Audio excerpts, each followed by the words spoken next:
Cute आहे ना पण ते नको चटणी किती आहे ती?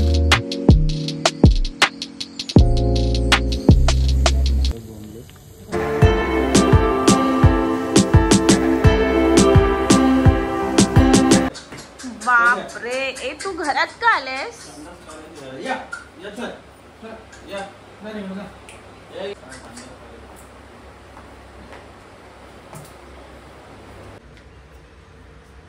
गेली भाई.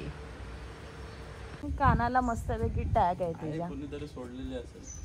कोणीतरी सोडलेली गाय आहे. किती क्यूट आहे ना पण ते. हिचं नाव काय ठेवूया भाई आपण? हिचे नाव आपण ठेवलेले आहे राणी. ठीक आहे ना राणी? तुला आवडलं वाटतं? ही जाते ते डायरेक्ट आम्ही घरी गेलो की ही घरात आली. असं कोण करतं? सकाळ सकाळी आपल्या दारात चक्क गाय आली होती. तर दारात नाही तर ती घरातच आली होती. आजची सकाळ काहीतरी वेगळीच होती. चला तर मग संध्याकाळी पण आपण वेगळं करूयात. तर आज आपल्या घरी होत आहेत वडापाव. आणि हे साधे सुधे वडापाव नाही तर हे चुलीवरचे वडापाव आहेत.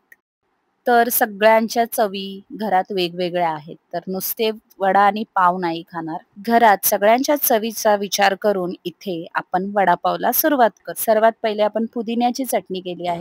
तर इथे आपल्या आहेत या वडापाववाल्या ताई, जे पुण्यावरून खास यांना आम्ही बोलवलं आहे.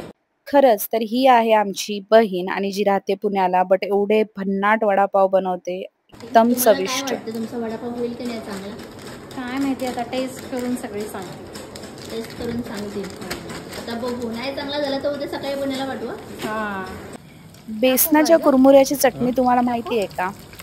तर कधी वडापाव केले ना तर ही चटणी नक्की ट्राय करा. आधी बेसन असं थोडंसं भजीसारखं टाकून घ्यायचं. मग त्यानंतर लसूण, खोबरं, मीठ, तिखट हे सगळं टाकून त्याला मिक्सरला बारीक वाटून घ्यायचं.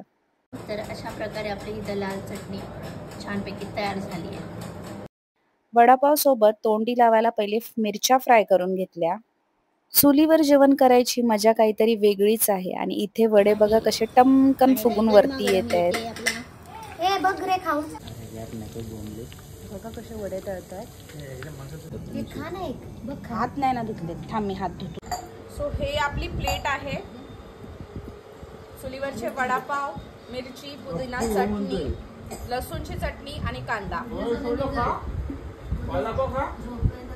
तर दीदी हा ब्लॉग तू नक्कीच बघशील आणि तुझ्यासारखे एवढे टेस्टी वडापाव खरंच कुठेच मिळणार नाही. तर तुमच्याकडे कोणी असं व्यक्ती आहे का ज्याच्या हाताची चव तुम्हाला कुठेच मिळणार नाहीत? आणि असेल तर कमेंट करा. So yeah, that is for it today. भेटूया नेक्स्ट ब्लॉग मध्ये. Till then bye bye.